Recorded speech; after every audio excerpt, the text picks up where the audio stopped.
Mire, el título de la charla de esta mañana es Impedimentos. Impedimentos. Y nos vamos a dar cuenta que en nuestra vida y en nuestro diario andar tenemos impedimentos. Impedimentos de todas las naturalezas y para todas las circunstancias. Pero hoy me quiero centrar en la relación con Dios. En la tuya, en la mía, mi relación, tu relación con Dios. ¿Cuáles son los impedimentos? ¿Cuáles son los obstáculos? ¿Cuáles son las trabas que muchas veces se nos presentan? Y lo vamos a ver con dos personajes bíblicos, con dos grandes de la historia bíblica. Uno va a ser David y el otro va a ser Pablo, el apóstol Pablo. Y me gustaría que empecemos con David. Y vamos a ir a 2 de Samuel, capítulo 6, versículo 14 al 16, y luego saltamos del 20 al 23.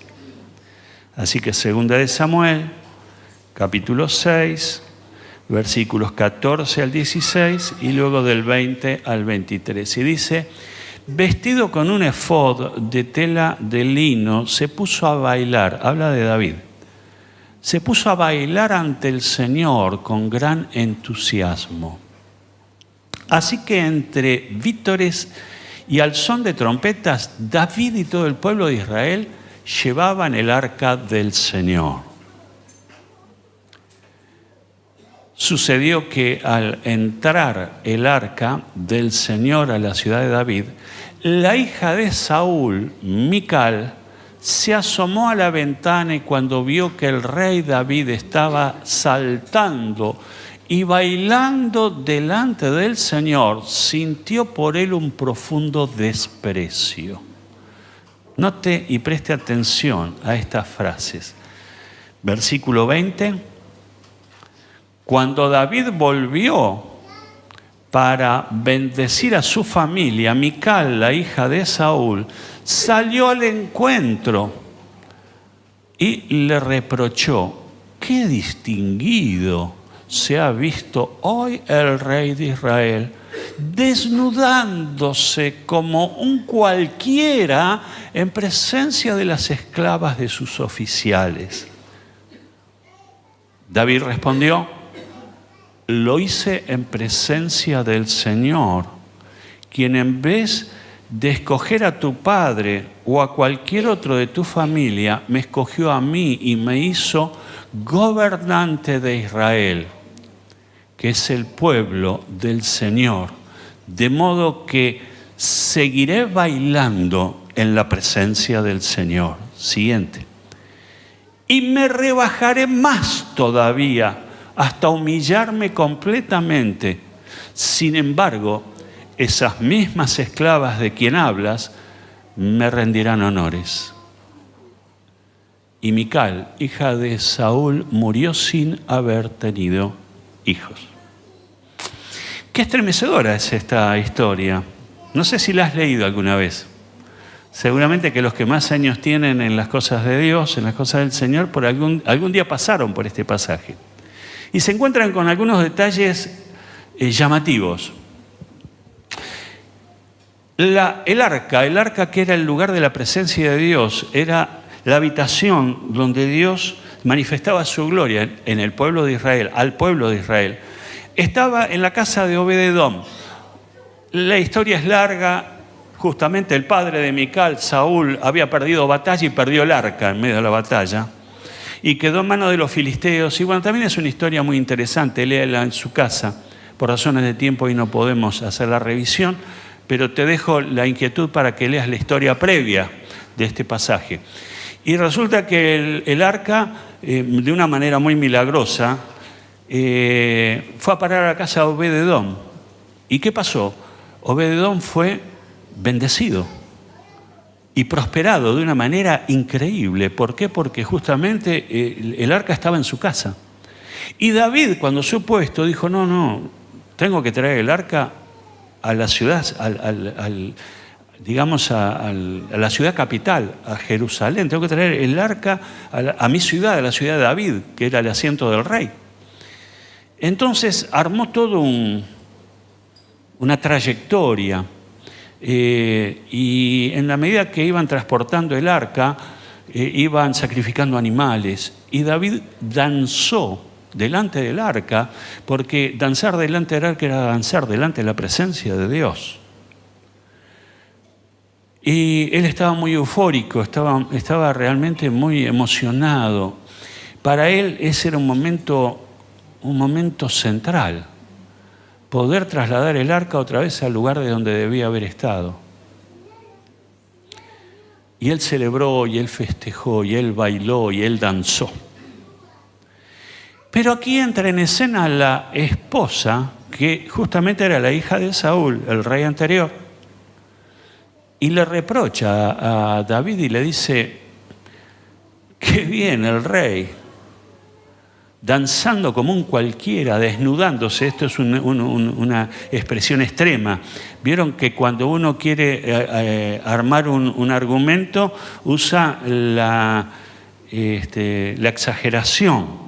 No es que se había desnudado, estaba con un efod, que era una túnica, pero no era la vestimenta real, la vestimenta, digamos, del rey. Y entonces la mujer le dice: lo felicito, te felicito de alguna manera, te has comportado como un cualquiera, has bailado delante del pueblo.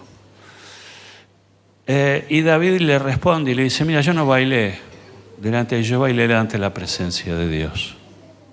Yo dancé para Él. Yo alabé al Señor. Yo busqué su gloria. Yo me regocijé en su presencia. Y termina la historia, que se transforma en una historia triste. Por lo visto Dios intervino y pesó los corazones, pesó el corazón de Mical y pesó el corazón de David. Y con el corazón de Mical realmente lo que encontró es desprecio. Incluso dice en el versículo anterior que cuando vio Mical hacer eso a David, ya se le llenó el corazón de desprecio, de rencor, de resentimiento hacia su marido. No voy a hablar de escenas conyugales aquí. Hay mucho para hilvanar, pero no lo voy a hacer porque no es mi objetivo hoy hablar de la relación matrimonial. Pero sí quiero hablar de dos actitudes opuestas delante de un momento especial, como era presentarse delante de Dios, buscar a Dios, ir al encuentro de Dios. David lo hizo de todo corazón. David se abrió de todo corazón. David buscó a Dios con todo lo que tenía. Y yo rescato en David, realmente, yo no sé si fue desprolijo, yo no sé si vieron que hoy se estima mucho, y salvando las enormes diferencias, tenemos un presidente que muchas veces no se somete al protocolo, usted lo sabe, ¿no? O sea, una de las cosas que se le critica es: está fuera de protocolo, está fuera de protocolo. Bueno, a David lo hubieran echado porque estuvo fuera de protocolo. El protocolo, ¿qué era? Cuidar el lugar, el rey, estar allí, recibir la honra al rey. Y sin embargo el rey le estaba dando la gloria a Dios. Fíjense los opuestos, ¿no? Entonces, si bien el tiempo es corto, a mí me gustaría animarte a que durante la semana te metas en esta actitud de David y puedas decirte a vos mismo: ¿en qué puedo yo imitar a David? ¿Cómo puedo ser como David? Y lo cierto es que entonces la escena termina con este agridulce, una mujer llena de rencor, resentimiento, que trató de marcarle la cancha a su esposo, que trató de ponerle límites a la euforia de su marido. El primer impedimento es tu entorno. El impedimento de David estaba dentro de su mismo matrimonio. Ahora usted va a decir: pastor, tenga cuidado con lo que va a decir. Por supuesto que el matrimonio es concepción de Dios, es invento de Dios, es el origen de la familia. Dios ha diseñado la familia. Pero no podemos desconocer que muchas veces también es la familia la que nos impide. Muchas veces es la familia la que nos pone límites. Muchas veces es la familia la que nos dice cómo tenemos que buscar a Dios. ¿Cuántas veces tenemos que ir a la iglesia? ¿Qué hacer? ¿Cómo hacer? ¿Qué decir? Y entonces esto es lo que quiero traer en esta mañana. El primer impedimento va a estar siempre en nuestro entorno.